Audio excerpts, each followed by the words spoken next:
Hello friends, welcome to my channel कहानियाँ plus, जहां हम आपके लिए हर दिन नई कहानियाँ लेकर आते रहते हैं। तो चलिए आज की कहानी शुरू करते हैं। सरिता जल्दी जल्दी काम निपटा रही थी। दाल और सब्जी बन चुकी थी, बस फुलके बनने बाकी थे, यानी कि रोटी बनना बाकी था। तभी अखिलेश किचन में दाखिल हुआ और सरिता के करीब रखे ग्लास को उठाने लगा।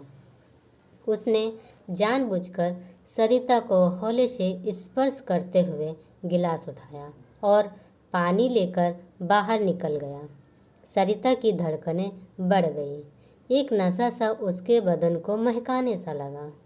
उसने चाहत भरी नज़रों से अखिलेश की तरफ देखा, जो उसे ही निहार रहा था। सरिता की धड़कनें फिर से ठहर गई। लगा जैसे पूरे जहान का प्यार लिए अखिलेश ने उसे आगोश में ले लिया हो और वह दुनिया को भूलकर अखिलेश में खो गई हो। तभी अम्मा जी अखबार ढूंढती हुई कमरे में दाखिल हुई और सरिता का सपना टूट गया। नजरें चुराती हुई सरिता फिर से काम में लग गई।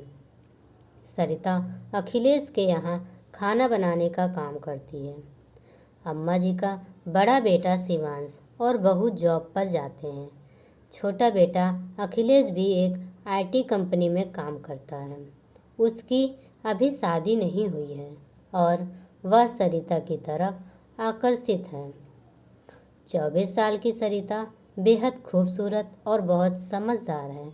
वह अपने माता पिता की इकलौती संतान है।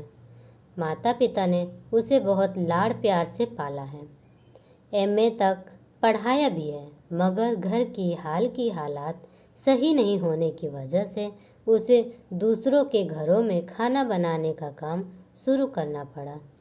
सरिता जानती है कि अखिलेश ऊंची जाति का प्रोफेशनल टाइप और पढ़ा लिखा लड़का है और अखिलेश के साथ उसका कोई मेल शायद नहीं हो सकता। मगर कहते हैं ना कि प्यार ऐसा नशा है जो अच्छों की बुद्धि पर ताला लगा देता है। प्यार के एहसास में डूबा व्यक्ति सही गलत, ऊंच नीच, अच्छा बुरा कुछ भी नहीं समझता। उसे तो बस किसी एक शख्स का ख्याल ही हर पल रहने लगता है और यही हो रहा था सरिता के साथ भी। उसे सोते जागते, उठते बैठते हर समय अखिलेश ही नज़र आने लगा था। धीरे धीरे वक्त गुजरता गया। अखिलेश की हिम्मत बढ़ती गई और सरिता भी उसके आगे कमज़ोर पड़ती गई। एक दिन मौका देखकर अखिलेश ने उसे बाहों में भर लिया। सरिता ने खुद को छुड़ाने का प्रयास करते हुए कहा, अखिलेश जी, अम्मा जी ने देख लिया तो क्या सोचेंगी? अम्मा छत में गई है और सरिता, तुम उनकी चिंता मत करो। बहुत मुश्किल से आज हमें ये लम्हे मिले हैं, इन्हें यूं ही बर्बाद न करो। मगर अखिलेश जी, यह सही नहीं है। आपका और मेरा कोई मेल नहीं। सरिता अब भी सहज नहीं थी। ऐसी बात नहीं है सरिता, मैं तुमसे प्यार करने लगा हूँ। प्यार में कोई छोटा बड़ा नहीं होता। बस मुझे इन जुल्फों में कैद हो जाने दो। गुलाब की पंखुड़ी जैसे इन लबों को एक दफ़ा छू लेने दो। अखिलेश किसी भी तरह सरिता को पाना चाहता था। सरिता अंदर से डरी हुई थी, मगर अखिलेश का प्यार उसे अपनी तरफ खींच रहा था। आखिर सरिता ने भी हाथ डाल ही दिए। वह एक प्रेमिका की भांति अखिलेश के सीने से लग गई। दोनों एक दूसरे के आलिंगन में बंधे प्यार की गहराई में डूबते रहे। जब होश आया तो सरिता की आंखें छलछला आईं। वह बोली, आप मेरा साथ तो दोगे ना? जमाने की भीड़ में मुझे अकेला तो नहीं छोड़ दोगे? पागल है क्या? प्यार करता हूँ, छोड़ कैसे दूंगा? कहकर उसने फिर से सरिता को चूम लिया। सरिता फिर से उसके सीने में दुबक गई। वक्त फिर से ठहर गया। अब तो ऐसा अक्सर होने लगा। अखिलेश प्यार का दावा करके करीब आता दोनों ने प्यार के रास्ते पर बढ़ते हुए मर्यादा की सीमा रेखाएं तोड़ दी थी। सरिता प्यार के सुहाने सपनों के साथ एक सुंदर घर संसार के सपने भी देखने लगी थी, मगर एक दिन वह यह देखकर हैरान रह गई कि अखिलेश के रिश्ते की बात करने के लिए एक परिवार आया हुआ है।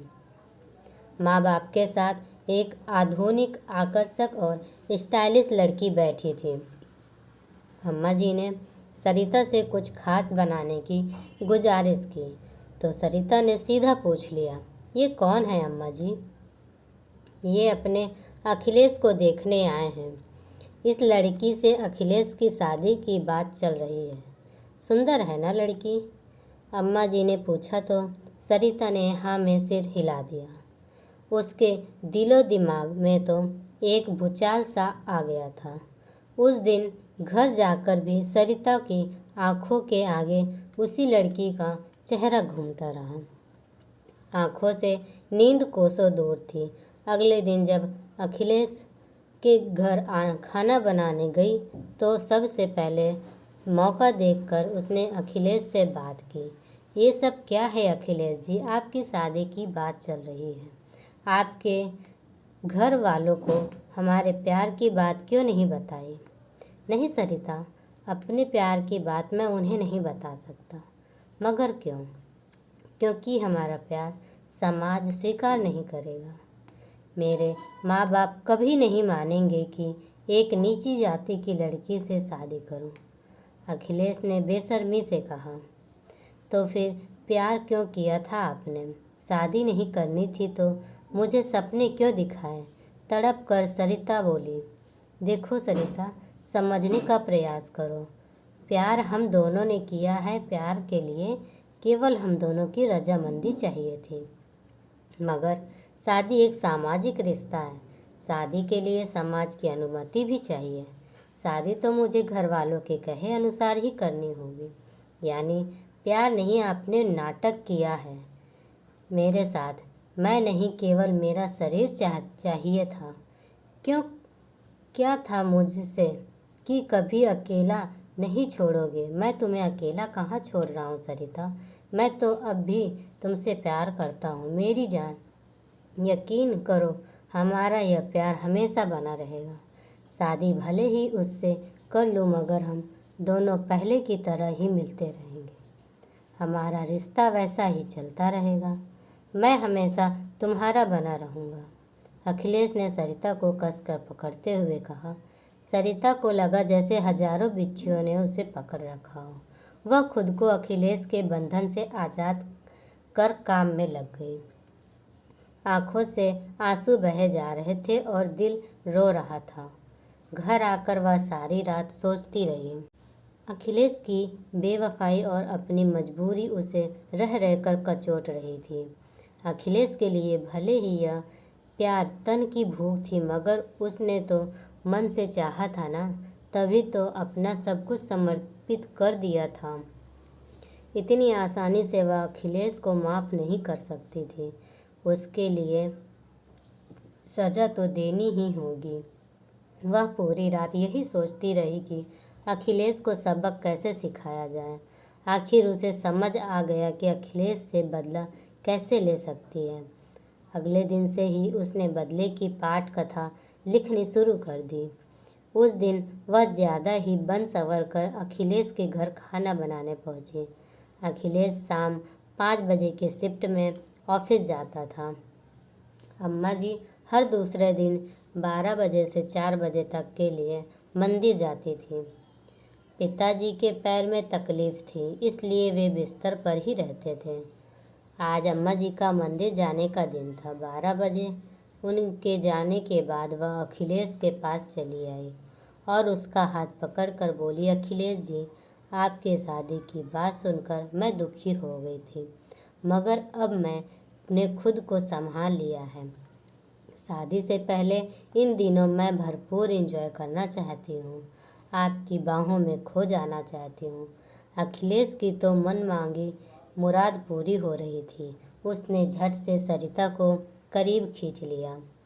दोनों एक दूसरे के आगोश में खोते चले गए और दो जिस्म एक जान बन गए। बेड पर अखिलेश की बाहों में मचलती सरिता ने सवाल किया, कल आप सच कह रहे थे अखिलेश, शादी के बाद भी आप मुझसे यह रिश्ता बनाए रखोगे ना? हाँ सरिता, इसमें तुम्हें शक क्यों है? शादी एक चीज़ होती है और प्यार दूसरी चीज़। हम दोनों का प्यार और शरीर का यह मिलन हमेशा कायम रहेगा। शादी के बाद भी यह रिश्ता ऐसे ही चलता रहेगा, कहकर अखिलेश फिर से सरिता को बेतहाशा चूमने लगा। शाम को सरिता अपने घर लौट आई। उसे खुद से घिन आ रही थी। वह बाथरूम में गई और नहाकर बाहर निकली, फिर मोबाइल लेकर बैठ गई। आज के उनके शारीरिक मिलन का एक एक पल उस मोबाइल में कैद था। उसने बड़ी होशियारी से मोबाइल का कैमरा ऑन करके ऐसी जगह रखा था जहां से दोनों की सारी हरकतें कैद हो गई थी। यह 1.5 घंटे का लंबा अतरंग वीडियो था। 12 दिन के अंदर उसने ऐसे 6-7 वीडियो और शूट कर लिए थे। फिर वीडियो एडिट करके बड़ी चतुराई से उसने अपने चेहरे को छुपा दिया था। कुछ दिनों में अखिलेश की शादी हो गई। 7-8 दिनों के अंदर ही उसने अखिलेश की पत्नी से दोस्ती कर ली और उसका मोबाइल नंबर ले लिया था। अगले दिन उसने अम्मा जी को कह दिया कि उसे दिल्ली में जॉब लग गई है और अब काम पर नहीं आ पाएगी। उस दिन वह अखिलेश से मिली भी नहीं और घर चली आई। अगले दिन सुबह सुबह उसने अपने और अखिलेश के अतरंग 2 वीडियो को अखिलेश की पत्नी को व्हाट्सएप कर दिए। 2 घंटे बाद उसने 2 और वीडियो व्हाट्सएप किए और चैन की सांस ली। शाम 4 बजे करीब अखिलेश का फ़ोन आया। सरिता को इसका अंदाज़ा पहले से था। उसने मुस्कुराते हुए फ़ोन उठाया तो सामने से अखिलेश रोता हुआ स्वर में सुनाई दिया, सरिता, तुमने यह क्या किया मेरे साथ? मेरी शादीशुदा ज़िंदगी की अभी ठीक से शुरुआत भी नहीं हुई और तुमने ये वीडियो भेज दिए। तुम्हें पता है माया सुबह से मुझसे लड़ रही है और अभी अभी सूटकेस लेकर हमेशा के लिए अपने घर चली गई है। सरिता, तुमने यह क्या कर दिया मेरे साथ? अब तुम न घर के न घाट के। Good bye Akhilesh. वाक्य पूरा करके सरिता ने फ़ोन काट दिया। उसने आज अखिलेश से बदला ले लिया, खुद को मिले हर आंसू का बदला। आज उसे महसूस हो रहा था जैसे उसके जख्मों पर किसी ने मरहम लगा दिया हो। इस तरह से ये कहानी समाप्त होती है। अगर आपको हमारी कहानियाँ पसंद आती हैं तो हमारे वीडियो को लाइक और हमारे चैनल को सब्सक्राइब कीजिए।